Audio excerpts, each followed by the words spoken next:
keep you guessing, 'cause after all it's done, I've learned my lesson. But there's something different about this time, something clearer about my mind. Now I'm leaning towards your dreaming as all my dreaming runs wild. Circus child,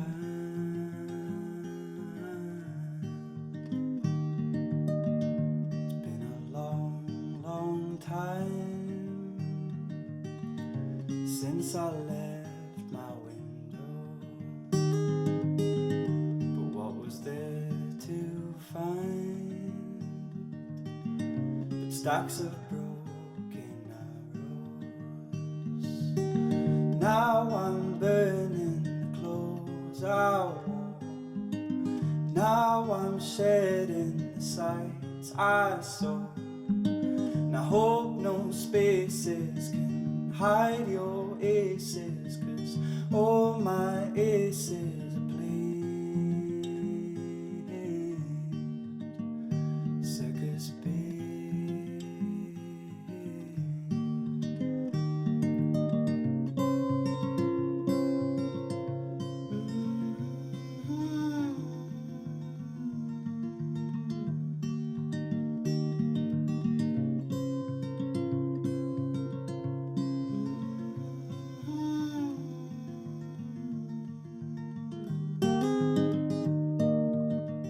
So I say to you,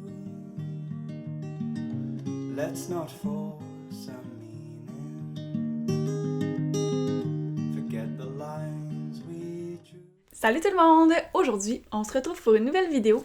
Cette semaine, j'avais envie de vous parler d'un sujet complètement différent. En fait, avec tout l'engouement autour du temps des fêtes, tout ce qui se passe en ce moment, là, c'est le mois de décembre, les fêtes approchent, tout le monde est dans la folie des cadeaux, la folie des organisations de parties de Noël, la folie des... On s'achète un nouveau kit pour les parties, tout le kit. J'avais vraiment envie de sortir de ça, sortir de ce stress-là, parce que moi, ça me juste... Je suis comme vraiment là... overstress.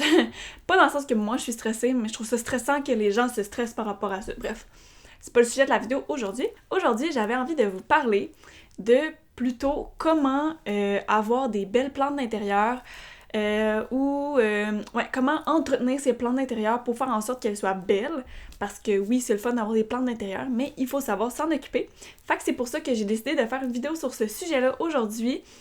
Comme vous le savez peut-être, j'ai un DEP en production horticole, ce qui fait en sorte que j'ai quand même une petite expertise dans le domaine. Donc c'est ça, j'avais envie de vous partager mes trucs pour avoir des belles plantes d'intérieur. Fait que si c'est un sujet qui vous intéresse, ben je vous recommande de rester à l'écoute parce que ça va être de ça qu'on va parler aujourd'hui. Premièrement, avant de commencer la vidéo, j'avais envie de vous mettre en garde par rapport à ça parce que oui, c'est super beau des plantes, oui, la plupart des gens, ou peut-être vous, en tout cas moi, j'ai déjà rêvé d'avoir une jungle à l'intérieur de mon appartement. Oui, c'est super beau, oui, c'est super le fun, les photos sur Instagram, c'est magnifique, mais c'est pas aussi simple que ça en a l'air.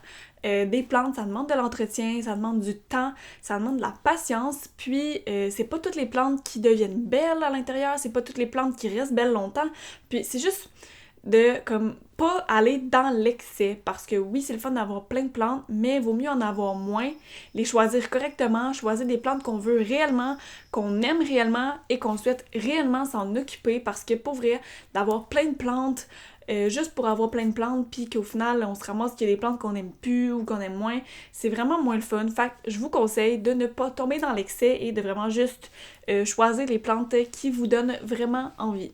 Fait qu'aujourd'hui, c'est 13 trucs que j'avais envie de partager avec vous pour faire en sorte que vos plantes soient le plus belles possible et pour faire en sorte que ce soit une expérience positive pour vous et pour vos plantes, parce que oui, les plantes peuvent avoir des expériences négatives. Puis là, je vous le dis tout de suite, là, tu sais, oui, j'ai réussi à avoir des belles plantes, mais moi aussi, j'ai réussi à tuer des plantes, moi aussi, j'ai réussi à faire en sorte que des plantes soient plus belles ou qu'il n'y ait pas assez de lumière ou tout plein de choses comme ça. Fait que c'est pour ça que je fais cette vidéo-là aujourd'hui, en fait. Allez, viens! Hein? Oui, viens! Je fais cette vidéo-là pour vous permettre de ne pas faire les mêmes erreurs que moi. Fait que c'est parti pour les trucs pour avoir des belles plantes en appartement. Fait que le premier truc que je pourrais vous conseiller, ça serait de, avant d'acheter une plante, bien vous renseigner sur les besoins de la plante, sur tout ce qu'il y a à savoir pour cette plante-là. Donc, premièrement, c'est quoi son nom, c'est quoi ses besoins en lumière, c'est quoi ses besoins en arrosage, la température, toutes ces choses-là. Juste vraiment bien vous renseigner pour être sûr d'avoir tous les outils en main pour vous assurer que votre plante survive en appartement. Parce que c'est sûr que c'est le fun à acheter plein de plantes, mais comme si on sait pas c'est quoi la plante puis on sait pas c'est quoi ses besoins, ben forcément, on va avoir moins de chances de faire en sorte que la plante survive puis reste belle longtemps parce qu'on saura pas comment faire pour bien l'entretenir. Fait que ça, c'est vraiment un point primordial.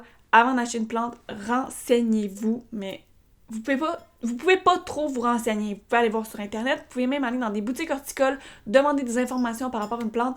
Les gens, ça va leur faire plaisir de vous donner des informations par rapport à ça. Ou sinon, vous pouvez même me le demander à moi si jamais ça vous intéresse. Je pourrais vous aider aussi là, dans vos choix de plantes, qui sait. Deuxième truc que j'ai envie de vous partager, en fait, c'est que faut éviter d'arroser trop souvent ces plantes ou de les arroser en trop grande quantité. Donc, juste vraiment vous assurer de donner la bonne proportion d'eau à vos plantes et de ne pas trop les arroser. Puis, en complément avec ça, en fait, c'est un autre truc. Donc, mon troisième truc, c'est de vous assurer que vos pots soient perforés au fond. Donc, il y a des trous pour permettre justement à l'eau de bien se drainer. J'avais oublié le mot. Ouais, c'est ça. Pour permettre à l'eau de bien se drainer, puis pour faire en sorte que justement il y ait plus d'aération au niveau des racines, au niveau du terreau, et pour éviter qu'il y ait trop d'eau dans le terreau qui pourrait causer de l'asphyxie racinaire ou tout simplement faire pourrir la plante parce que il n'y a pas de place pour que l'eau puisse s'évaporer. Donc, forcément, s'il y a trop d'eau, ben la plante, elle va pas survivre. À moins que ce soit une plante aquatique, elle n'a pas de chance de survivre, OK? Quatrième truc que je peux vous donner, c'est ne pas avoir peur de couper les tiges. Donc, si jamais, par exemple, vous avez une plante qui a une tige qui est rendue super longue, puis là, c'est pas beau, ça vous dérange, ça part tout croche, ben genre, sérieusement, ayez pas peur de couper. Prenez des ciseaux, prenez un sécateur, prenez ce que vous voulez, un X-Acto.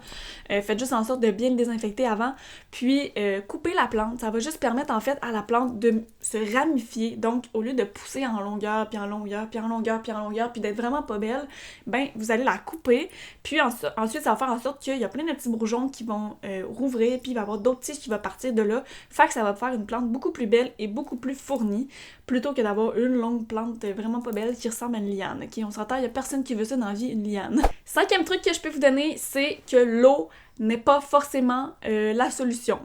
Souvent, les gens se rendent compte que leur plante va moins bien, donc ils se disent « Oh, ben la plante elle a soif, fait que je vais l'arroser. » Mais c'est vraiment pas tout le temps la bonne chose à faire parce que premièrement, il faut s'assurer de bien savoir c'est quoi le problème de la plante parce que si votre plante commence à aller mal parce qu'elle a trop d'eau, puis que là vous vous dites « Ben crème, elle manque d'eau, fait que je vais l'arroser encore plus. » Ben vous allez juste lui signer son arrêt de mort. Fait que juste vraiment faire en sorte de bien vous informer, demander conseil à des gens qui sont spécialisés là-dedans. Vous pouvez demander à moi, à des boutiques horticoles, peu importe, vos amis, des choses comme ça, pour vraiment bien démystifier le problème de votre plante. Parce que ça peut être vraiment une panoplie de choses. Ça peut être, premièrement, la plante peut avoir des insectes ravageurs, donc il peut y avoir des petits insectes qui vont faire en sorte que ça va nuire au bon développement de votre plante. Peut-être que la plante manque de lumière, peut-être que la plante a trop de lumière, peut-être que la plante manque d'eau, peut-être que la plante a trop d'eau, peut-être que justement elle n'est pas au bon emplacement dans votre appartement. Il y a tout plein de facteurs qui rentrent en conflit et qui rentrent dans ça, donc juste ne pas se fier que la plante va pas bien, ben je vais l'arroser parce que c'est pas toujours la solution. Le sixième truc que je peux vous donner, c'est pour être sûr d'avoir des belles plantes en santé, ben il faut premièrement acheter des plantes en santé. Parce que si on achète une plante qui est infestée de cochenilles, ben forcément la plante elle va avoir vraiment moins de chances de devenir belle et de pousser puis d'être en santé. Fait avant d'acheter vos plantes, vraiment bien regarder si la plante a l'air en santé, s'il n'y a pas des insectes ravageurs dedans.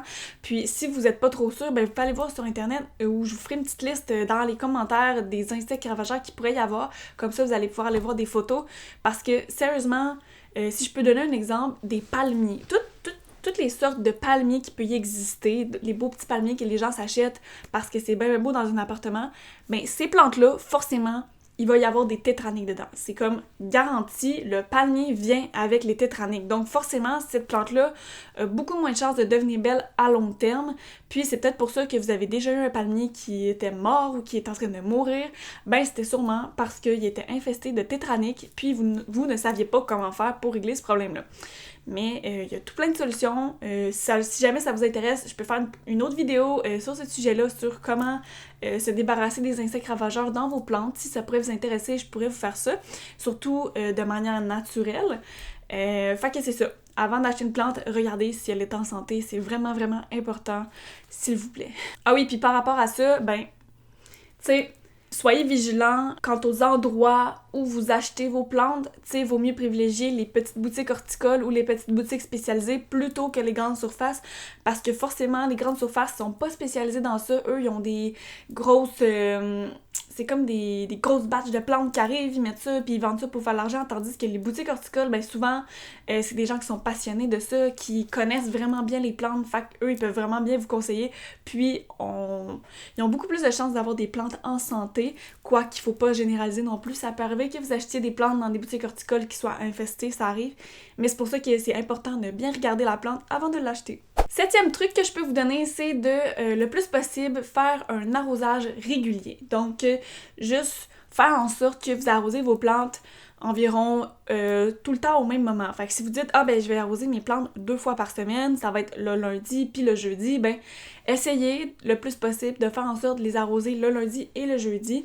C'est sûr que ça dépend de chaque plante. Il y a des plantes qui ont besoin de plus d'eau que d'autres. Fait que juste vraiment faire attention de ne pas arroser une plante si le terreau est encore humide. Pour savoir si le terreau est encore humide, vous avez juste à rentrer votre doigt dans la terre, environ de la moitié de votre doigt, là, de 1 pouce ou 2, juste pour voir si le terreau est encore humide à l'intérieur. Si c'est mouillé, arrosez-le pas, puis si c'est sec, ben arrosez, forcément, la plante a besoin d'eau. Fait que juste vraiment faire attention à ça, puis c'est ça. 7e truc que je peux vous donner, c'est de temps en temps de faire un apport d'engrais ou de compost ou de marc de café à vos plantes, surtout au printemps. C'est sûr que pendant l'hiver, c'est peut-être pas autant utile que pendant le printemps et l'été, mais c'est ça peut faire du bien à vos plantes de temps en temps, juste un petit apport d'engrais pour apporter les nutriments nécessaires au terreau, surtout si ça fait longtemps que la plante est dans le même pot, dans la même terre. Ça se peut que la terre, ou le terreau plutôt, ait beaucoup moins de nutriments. Fait que d'apporter un petit apport de compost ou d'engrais ou de marc de café, comme j'ai dit, ça peut vraiment faire du bien à la plante, mais pas trop souvent, là, tu sais, vraiment regardez, si, exemple, vous achetez de l'engrais, juste regardez à l'endos combien de fois par semaine il faut en mettre ou quelle quantité. Puis si c'est par exemple du compost ou du marc de café, ben ça peut être une fois par semaine ou une fois ou 2 semaines. Tu sais, c'est vraiment pas obligé d'être souvent, mais de temps en temps, ça peut pas faire de mal à votre plante. Fait qu'on est rendu au 9e truc. Le 9e truc, c'est de sortir les plantes dehors l'été. C'est pas toujours une solution miracle. Comment que je peux m'expliquer par rapport à ça? C'est que, oui, souvent on pense que ça peut faire du bien à la plante de la mettre dehors pendant l'été, mais quand vous allez la rentrer à la fin de l'été ou à l'automne, peut-être qu'elle va être infestée d'insectes ravageurs, il va peut-être y avoir des tétraniques, des cochenilles, des pucerons, tout plein de choses là-dedans, des thrips, des sciarides. Non, on veut pas ça, ok? Fait que le plus possible, vos plantes d'intérieur, laissez-les à l'intérieur. Deuxièmement, c'est que la plante peut avoir un choc aussi, de passer de dehors à en dedans ou de en dedans à dehors. Elle peut faire vraiment un gros stress par rapport à ça, changement de température, changement d'humidité, changement de... Il y a du vent dehors. Tu sais, si la plante n'a jamais été dehors, exemple, c'est comme un arbre ou une plante en hauteur que vous avez qui n'a jamais été dehors de sa vie, puis vous la mettez sur votre balcon pendant l'été puis qui vente, il y a des fortes chances que la plante brise, perde ses feuilles, genre, vous allez juste stresser vos plantes pour rien. Fait que vos plantes d'extérieur, laissez-les à l'extérieur. Vos plantes d'intérieur, laissez-les à l'intérieur, le plus possible du moins. 10e truc que je peux vous donner, c'est de nettoyer vos plantes régulièrement. Donc, je vous dirais une fois par semaine, là, ou même une fois ou 2 semaines, peu importe, là, de dépoussiérer vos plantes. Donc, passez une petite guenille sur vos feuilles, sur les tiges. Ça fait juste du bien à votre plante, en fait, parce que, ben, premièrement, elle va être plus belle. Puis, deuxièmement, ça va être beaucoup plus facile pour elle de faire de la photosynthèse et d'absorber le CO2, puis dégager l'oxygène, whatever, genre, tu sais, juste vraiment, là, faites attention, là, de bien nettoyer vos plantes, parce que si vous les nettoyez jamais, ben, vos plantes, c'est sûr qu'ils vont être moins belles, puis ils vont avoir moins de chances de bien survivre, parce qu'ils pourront pas absorber les rayons du soleil correctement. Je sais pas si je m'exprime comme il faut, mais j'essaie de faire ça le plus clair possible. Fait que c'est ça. 11e truc, ça serait de penser de rempoter vos plantes une fois de temps en temps. Là. C'est sûr, je ne dis pas de le faire 3 fois par année, là, mais tu sais, si vous voyez que votre plante, ça fait, je sais pas moi, 1 an, voire 2 ans qu'elle est dans le même pot, puis qu'elle semble à l'étroit, que la croissance est moins rapide qu'avant, ben peut-être posez-vous la question, la plante, ça lui ferait peut-être juste du bien de changer de pot, changer de terre, d'avoir plus d'espace, faire en sorte que ses racines puissent continuer de grandir, parce que si elle reste pognée dans son petit pot, ben les racines vont juste s'entremêler, puis à un moment donné, il va y avoir un gros moton de racines, puis ça peut faire aussi de l'asphyxie racinaire, parce qu'il y aura juste plus de place pour grandir, puis elle va juste être tellement coincée. Fait que de juste grandir le pot un tout petit peu, là, de temps en temps, là, je dis pas de passer d'un pouce de gros à un pouce de gros, là, vraiment, là, d'une taille plus grosse seulement, pas plus. Changer la terre, mettre de la nouvelle terre, apporter du compost, de l'engrais, peu importe, ça ferait juste le plus grand bien à votre plante, surtout si elle est coincée. 12e truc, c'est de faire en sorte que votre plante ait assez de lumière. Donc, ce que je veux dire par là, c'est si vous voyez que votre plante commence à étioler, c'est la tige qui allonge, puis il y a juste quelques petites feuilles de temps en temps, ça devient super long puis vraiment laid. Ça, c'est parce que la plante manque de lumière. Fait que rapprochez-la de la fenêtre, rapprochez-la d'une zone qui est plus lumineuse dans votre appartement. Puis, contrairement aussi, il faut faire attention à ce que la plante ait pas trop de lumière. Parce que si la plante elle a trop de lumière, ben elle va juste finir par brûler. Il va y avoir la plante va faire une réaction, un coup de soleil qu'on appelle, puis il va y avoir le brûlement des feuilles. Les feuilles vont devenir brunes, vont jaunir, puis ils vont finir par tomber, puis elle sera forcément moins belle. Fait que c'est ça, juste vraiment là, trouver le bon juste milieu pour que votre plante soit assez proche de la lumière pour ne pas étioler, mais pas trop assez proche de la lumière. Comment je dis ça? Pas trop loin de la lumière pour pas que la plante étiole, mais pas trop proche non plus pour pas que la plante brûle. Fait que vraiment, le bon juste milieu, ça va être nickel parfait pour votre plante. Et dernièrement, petit tips bonus, c'est que l'hiver, c'est normal que les plantes soient moins belles. Pour plusieurs raisons super logiques en fait. Premièrement, l'hiver, il y a moins de lumière. Fait que forcément, les plantes, quand ils ont moins de lumière, ben, il y a une réaction au niveau de la croissance, au niveau du développement de la plante. Donc, forcément, la plante va être moins belle. Ça se peut qu'elle perde des feuilles, ça se peut qu'elle grandisse moins vite, la croissance va ralentir, forcément, c'est normal. Aussi, le chauffage, ça nuit énormément aux plantes. Si vous chauffez trop votre appartement, le chauffage, ça dessèche l'air ambiant, donc ça fait en sorte que l'air ambiant est moins humide, puis les plantes, ça a besoin de beaucoup d'humidité, fait que le chauffage, forcément, ça va jouer contre les plantes. Fait que c'est ça, faites-vous-en pas si vos plantes vont moins bien pendant l'hiver, laissez-leur le temps, sont comme un petit peu en dormance si je peux dire, comme dans le sens où est-ce que la croissance est moins rapide, forcément ils vont pas faire de fleurs nécessairement pendant l'hiver, ça dépend c'est sûr des plantes là, mais la plupart. Fait que c'est ça, juste leur donner une petite chance, puis au printemps, puis pendant l'été, ils vont devenir vraiment plus belles, puis ils vont être plus vigoureuses et plus en santé que pendant l'hiver, c'est normal. Fait que c'est ça, mes trucs pour entretenir des plantes, pour faire en sorte que les plantes soient le plus belles possible à l'intérieur, pour faire en sorte que vos plantes soient le plus en santé, et aussi pour vous faciliter l'entretien de vos plantes. Je sais que c'est pas tout le monde qui connaît comment bien nécessairement entretenir une plante. Souvent, on a des plantes, mais on sait pas trop comment s'en occuper. C'est sûr, il faut revenir à mon deuxième point, donc vraiment choisir des plantes qu'on sait comment s'en occuper, parce que sinon, c'est sûr que déjà en partant, vous partez avec du retard, là, si vous savez pas comment bien entretenir votre plante. Fait que c'est ça, j'espère que vous avez aimé ma vidéo. Je suis super contente d'avoir filmé ça. Si jamais des vidéos un peu en lien avec l'horticulture, les plantes, des choses comme ça vous intéresse, ben dites-le moi dans les commentaires, je vais faire ça plus souvent, moi j'aime vraiment ça. J'avais fait aussi une vidéo sur des semis, puis je vous parlais beaucoup sur Instagram de mon jardin cet été parce que j'avais un super beau jardin sur mon balcon. J'avais genre vraiment beaucoup de plantes, puis je vais sûrement faire encore ça cet été. Si jamais ça vous intéresse, je pourrais vous le partager aussi sur YouTube. Pas juste sur Instagram, mais que vous ici aussi, vous puissiez en bénéficier. N'hésitez pas à me laisser un j'aime, un commentaire, partagez la vidéo si ça vous tente. Faites ce que vous voulez. Puis, ben c'est ça, nous on se retrouve dans une prochaine vidéo. Bye bye!